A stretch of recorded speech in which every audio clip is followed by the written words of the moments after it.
नमस्कार दोस्तों, YouTube channel study with प्यार पंकज में आप सभी का स्वागत है। जैसा कि पॉलिटी की क्लासेज आपको दी जा रही हैं उससे संबंधित, तो मैंने आपको सबसे पहले पॉलिटी में कमीशंस बताने के बारे में बताया था। तो कमीशंस में दो कमीशंस यानी दो आयोग के बारे में मैंने आपको लेक्चर प्रोवाइड कर दिए हैं। पहला था निर्वाचन आयोग अर्थात इलेक्शन कमीशन, दूसरा है संघ लोक सेवा आयोग। ये दोनों मैंने आपको विधिवत बता दिए हैं। तो जैसा कि मैंने आपको बताया था कि मैं सबसे पहले कमीशंस के बारे में पढ़ाई करूंगा, आपको लेक्चर दिए जाएंगे। तो उसी से रिलेटेड अगला लेक्चर आपको उस दिन संघ लोक सेवा आयोग का रिलेटेड कोई आपको कंटेंट दिया गया था। आज जो है राज्य लोक सेवा आयोग अर्थात स्टेट पब्लिक सर्विस कमीशन के बारे में हम बात करेंगे। तो जैसा कि संघ लोक सेवा आयोग राज्य लोक सेवा आयोग बहुत माइन्यूट डिफरेंस है, बहुत बारीक से डिफरेंस है। सारी चीजें वही, थोड़ी थोड़ी चीजें आपको बतानी है। जैसे कि संघ लोक सेवा आयोग की भांति ही राज्य लोक सेवा आयोग भी है, ठीक है।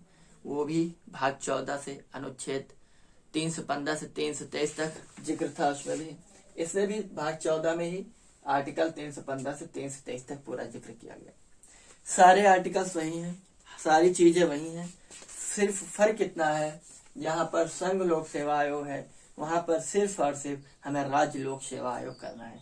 तब दिमाग में आपके आ गया कि फिर तो फर्जी में लेक्चर बनाया जा रहा है, बेकार में आप पढ़ाई को ऐसा, एक तो ऐसे ज्यादा बर्डन है, ऊपर से और बर्डन बढ़ाया जा रहा है। तो ऐसा कुछ नहीं है। रीजन ये है कि इसमें कुछ चीजें हैं जो कि सारी चीजें पढ़ाई जाएंगी तभी समझ में आएगा। तो चलिए देखते हैं।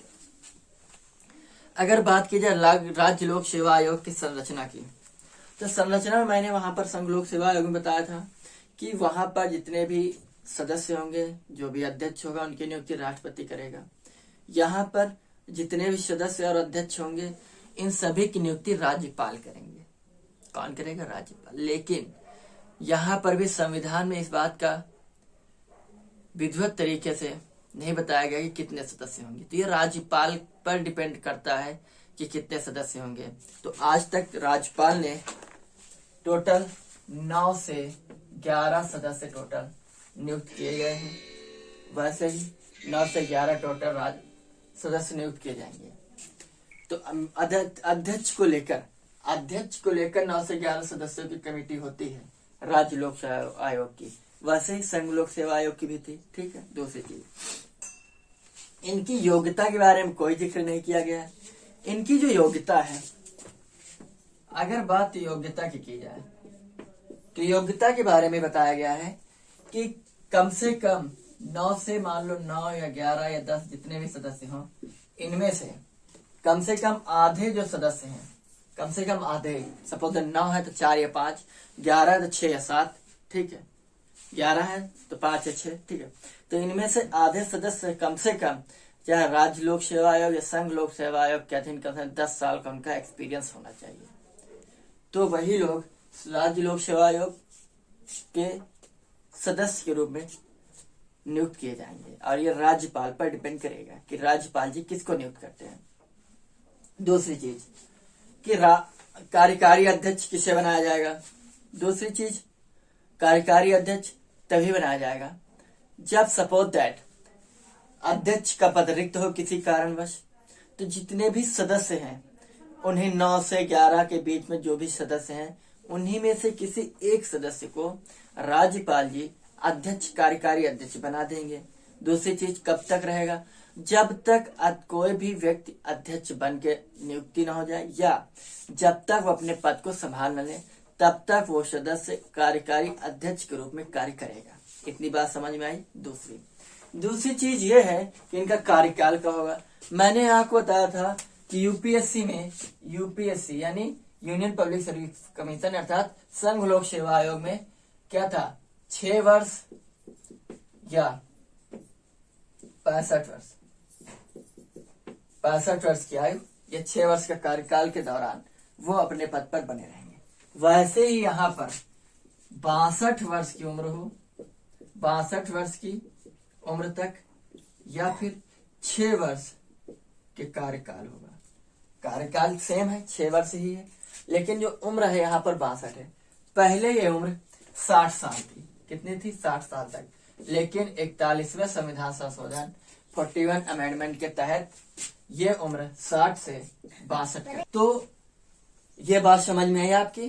क्लियर? आगे निष्कासन कैसे होगा, यानी इनको उनके पद से कैसे हटाया जा सकता है?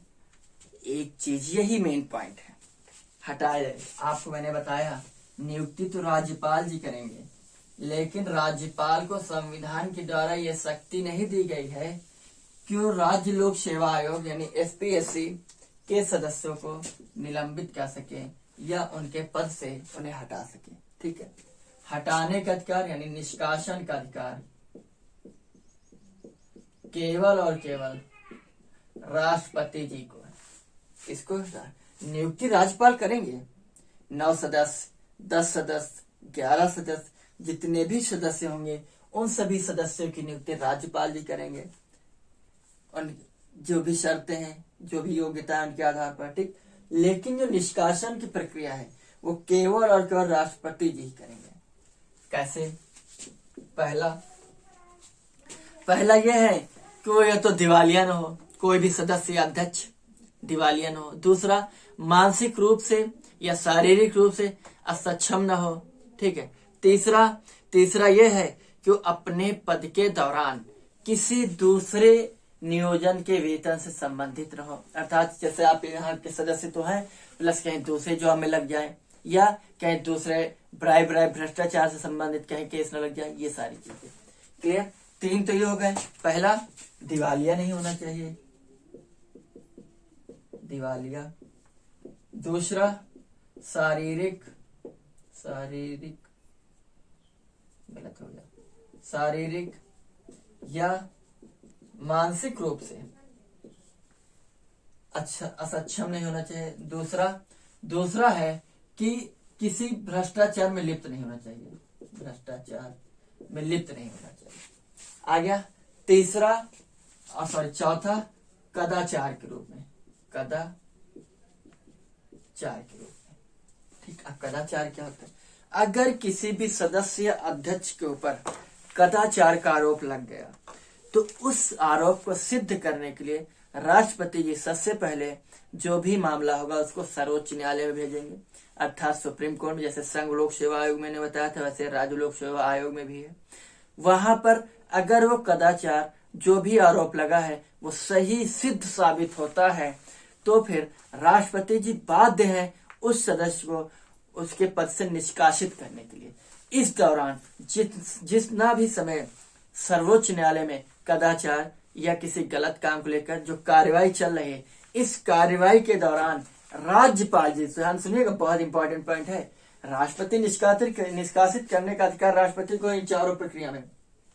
लेकिन कदाचार के दौरान जो भी कदाचार लगा है वो प्रक्रिया, वो केस, वो मामला, वो मुकदमा जब तक सही सिद्ध साबित नहीं हो जाता, इस दौरान जब से कदाचार लगा है तब तक सिद्ध नहीं हो रहा, जब तक सुप्रीम कोर्ट में, तब तक के लिए राज्यपाल के पास ये अधिकार है कि उस सदस्य या उस अध्यक्ष को उतने दिनों तक क्या कर सकता है? निलंबित कर सकता है, बर्खास्त नहीं, निलंबित कर सकता है।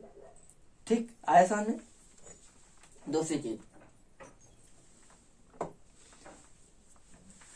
चीज ये है, पहली चीज जो समझ में बहुत इंपॉर्टेंट पॉइंट मैंने बताया आपको निष्कासन से संबंधित, किस तरह राज्य लोक सेवा आयोग यानी एसपीएससी में, स्टेट पब्लिक सर्विस कमीशन में, किसी भी स्टेट का हो, ठीक है, वो नियुक्ति तो राज्यपाल जी कर सकते हैं, लेकिन निष्कासन यानी सस्पेंड करने का अधिकार जो है, डिसमिस करने का अधिकार जो है, वो राष्ट्रपति जी के पास ही है। चारों केसेज में। आगे समझे? आगे दूसरी बात अगर की जाए कि इनकी स्वतंत्रता के बारे में, तो इनकी स्वतंत्रता के बारे में सारी वही चीजें हैं जैसा मैंने संघ लोक सेवा आयोग मैंने आपको बता रखा था। जैसे कि वहां पर मैंने आपको बताया था कि जो अध्यक्ष है, ठीक है, वो कार्यकाल समाप्त होने के बाद किसी भी सरकारी कार्य में, किसी भी नियोजन में लिप्त नहीं होना चाहिए, अर्थात कोई भी चाहे केंद्र सरकार या राज्य सरकार के अधीन कहीं पर भी और नौकरी और चाकरी नहीं कर सकता है।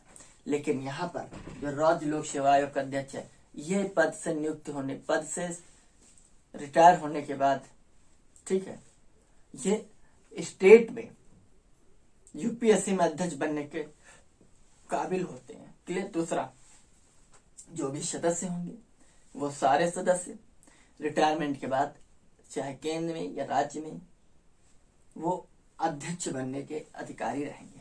आगे समझ।